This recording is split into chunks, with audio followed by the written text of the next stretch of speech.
Hello everyone, আসসালামু আলাইকুম। আজকে আপনাদের সাথে শেয়ার করব হচ্ছে বিকেলবেলা বা সন্ধ্যাবেলা একটা চায়ের সাথে খাওয়ার জন্য ক্রিস্পি নাস্তা। আর এই নাস্তাটা বিশেষ করে ছোট বড় বাচ্চারা সবাই খেতে পারবে, আর বাচ্চারা বিশেষ করে অনেক বেশি পছন্দ করবে। সন্ধ্যাবেলা কিন্তু বাচ্চাদের জন্য কিছু বানাতেই হয়, তাদের জন্য কিন্তু এই রেসিপিটা একেবারে ঝটপট। এই নাস্তাটা কিন্তু বানাতে পারবেন। চলুন তাহলে। প্রথমে আমরা নাস্তার জন্য একটা পুর বানিয়ে নিব। পুর বানানোর জন্য এখানে আমি দিয়েছি হচ্ছে 3 টেবিল চামচ সয়াবিন তেল, আর এখানে দিয়েছি হচ্ছে হাফ টেবিল চামচ জিরা। এখানে আমি আস্ত জিরে দিয়েছি হাফ টেবিল চামচ। দেওয়ার পর আমি এগুলাকে কয়েক সেকেন্ডের মতো ভেজে নেব। ভাজা হয়ে গেলে এখানে দিয়ে দিচ্ছে হচ্ছে হাফ চা চামচ মরিচের গুঁড়া, আর হাফ চা চামচের কম দিয়ে দিচ্ছে হচ্ছে হলুদের গুঁড়া। আর এই পর্যায়ে হলুদ আর মরিচটা দিলে কি হয়, খুব সুন্দর একটা কালার হয়। আর এই পর্যায়ে চুলার আঁচটা কিন্তু মিডিয়ামের নিচে রেখে এগুলা কয়েক সেকেন্ড ভেজে নিতে হবে। কয়েক সেকেন্ড ভাজা হয়ে গেলে তারপর এখানে আমি দিয়ে দিচ্ছি হচ্ছে 1/3 কাপ পানি। পানিটা দেওয়ার পর একটু নেড়ে চেড়ে মিশিয়ে নিয়েছি। মিশিয়ে নিয়ে তারপরে এখানে আমরা দিয়ে দিব হচ্ছে আলু। আমি কিন্তু এখানে হাফ কাপ আলু নিয়েছি, আর আলুটাকে কিন্তু আমি সিদ্ধ করে তারপরে হচ্ছে গ্রেটার দিয়ে গ্রেট করে নিয়েছি, যেন তাড়াতাড়ি রান্না হয়ে যায়। এই জন্য কিন্তু সিদ্ধ করে গ্রেট করে নিয়েছি। আর এখন আমি এগুলাকে মশলার সাথে খুব ভালোভাবে মিশিয়ে নিব। মশলার সাথে মিশিয়ে নিয়েছি। তারপর এখানে আমচুর পাউডার দিয়ে দিচ্ছে হচ্ছে হাফ টেবিল চামচ, হাফ টেবিল চামচের কম দিয়ে দিচ্ছে হচ্ছে গরম মশলা, স্বাদ মতো দিয়ে দিচ্ছি লবণ, আর হাফ টেবিল চামচ দিয়ে দিচ্ছে হচ্ছে ধনিয়ার গুঁড়া। এখন আমি এই সব মশলাগুলোকে খুব ভালোভাবে আলুর সাথে কিন্তু ভেজে নিতে হবে, যেন এর থেকে কোনো কাঁচা গন্ধ না আসে। দেখবেন 3 থেকে 4 মিনিটের মতো ভাজলেই এর থেকে কাঁচা গন্ধটা চলে যাবে, বা মশলার যে গন্ধ আছে ওইটা চলে যাবে, আর আমাদের কিন্তু আলুর পুরটা বানানো হয়ে যাবে।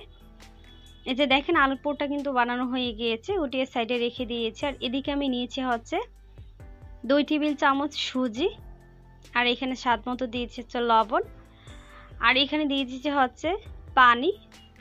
তারপর এখানে আমি দিব হচ্ছে 3 টেবিল চামচ সয়াবিন তেল। এখন আমি এইগুলাকে একটু কিছুক্ষণ মিশিয়ে নেব। এই যে মেশানো কিন্তু হয়ে গিয়েছে। তারপর এখানে আমরা দিয়ে দিব হচ্ছে 1 কাপ ময়দা। আপনার চাইলে কিন্তু এখানে আটা দিয়েও এই নাস্তাটা বানাতে পারেন, কিন্তু আমি ময়দা দিয়েছি যেহেতু বাসায় আটা ছিল না। তারপর আমি এই শুকনো উপকরণগুলো খুব ভালোভাবে মেখে নিয়েছি। তারপর কিন্তু আমি অল্প অল্প নর্মাল পানি দিয়ে এই ডোটা করে নেব। আর এই ডোটা একটু টাইট করেই করতে হবে, একেবারে কিন্তু নরম করা যাবে না। এই যে দেখেন ডোটা করে আমি রেস্টে রেখে দিব 5 থেকে 10 মিনিটের জন্য। আর এদিকে যে পুরটা আমরা বানিয়ে রেখেছিলাম সেই পুরের মধ্যে এখানে দিয়ে দিতে হচ্ছে 2 টেবিল চামচ কর্নফ্লাওয়ার। আর কর্নফ্লাওয়ারটা দিলে কি হয়, খুব সুন্দর একটা বাইন্ডিং হয়। যখন আমরা নাস্তার মধ্যে এটা দিব তখন দেখবেন খুব সুন্দরভাবে এটা মিশে যাবে। এই যে দেওয়ার পর আমি কিন্তু খুব ভালোভাবে আলুর পুরের সাথে মিশিয়ে নিচ্ছি। মিশিয়ে তারপর কিন্তু আমি সাইডে রেখে দেব।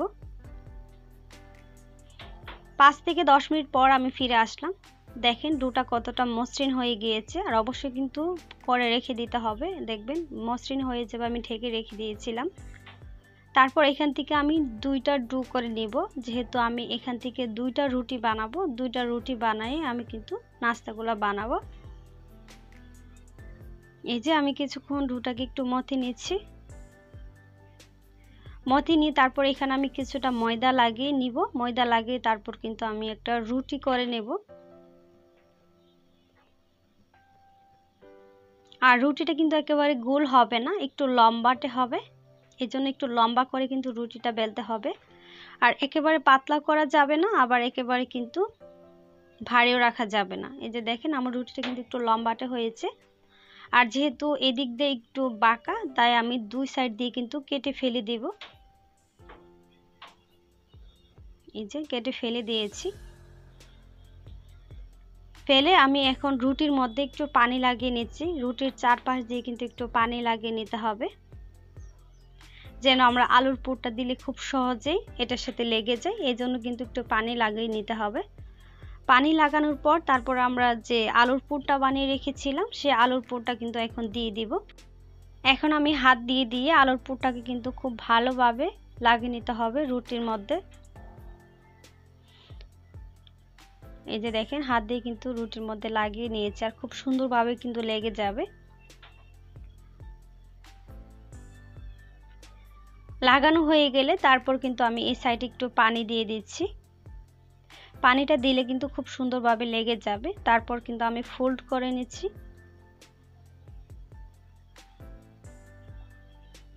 এই যে দেখেন খুব সুন্দরভাবে ফোল্ড করে একটু চেপে চেপে দিতে হবে। তারপর আমি আবারও ফোল্ড করে নিচ্ছি। ফোল্ড করে তারপর কিন্তু আমি আরও একবার করে ফোল্ড করে নিব। আপনারা 2বার 3বার করে কিন্তু ফোল্ড করে নিতে পারেন। এই যে ফোল্ড করার পরে এইভাবে হাত দিয়ে কিন্তু চেপে দিতে হবে। তারপর কিন্তু আমি একটা ছুরির সাহায্যে সমান সমান করে কেটে নিচ্ছি। কেটে তারপর কিন্তু আমি উঠিয়ে আবারও একটু হাত দিয়ে চেপে দিয়ে তারপর কিন্তু এর উপরে আমি দিয়ে দিব হচ্ছে পানি। তারপর আমি পানি দিয়ে কিন্তু এটার উপর দিয়ে লাগিয়ে নিচ্ছি। লাগিয়ে দিয়ে তারপর কিন্তু আমি এটাকে ফোল্ড করে নেব। এই যে দেখেন এইভাবে ফোল্ড করলে কিন্তু হয়ে যাবে।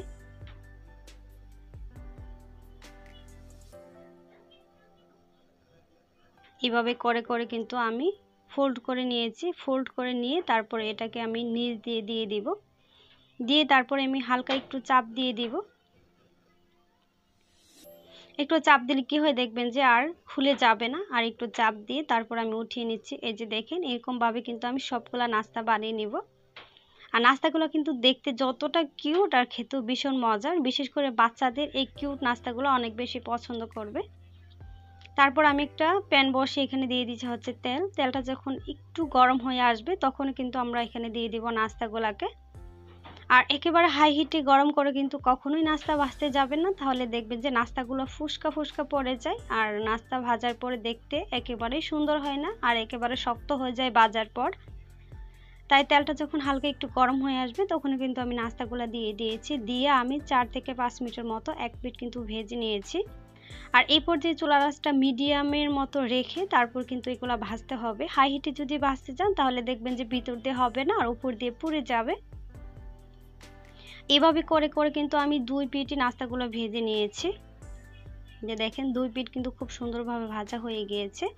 একেবারে পুড়ে কিন্তু যায় না নাস্তাগুলা। এই নাস্তাগুলো না দেখেন দেখতে কিন্তু অনেকটা সুন্দর হয় আর এই নাস্তাগুলো একেবারে উপর দিয়ে ক্রিস্পি। আমি কিন্তু এখানে সবগুলা নাস্তা এখানে নিয়ে নিয়েছি। আর দেখেন নাস্তাগুলো কিন্তু একটু ডিজাইন করা, আর বিশেষ করে বাচ্চারা কিন্তু একটু ডিজাইন করা খাবার খেতে ভালোবাসে। চাইলে কিন্তু বিকেল বেলা চায়ের আড্ডায় বা বাচ্চাদের কিন্তু এটা দিতে পারেন, বাচ্চারা খুবই পছন্দ করবে। একেবারে ক্রিস্পি হয়েছে। আমি কিন্তু সস দিয়ে সার্ভ করে নিয়েছিলাম বা সস দিয়ে খেয়েছিলাম। ভীষণ মজার এই নাস্তাটা। আপনারা ঝটপট যদি কোনো নাস্তা বানাতে চান তাহলে কিন্তু এরকম নাস্তা বানিয়ে বাচ্চাদের খুশি করতে পারবেন। সবাই ভালো থাকবেন। আল্লাহ হাফেজ।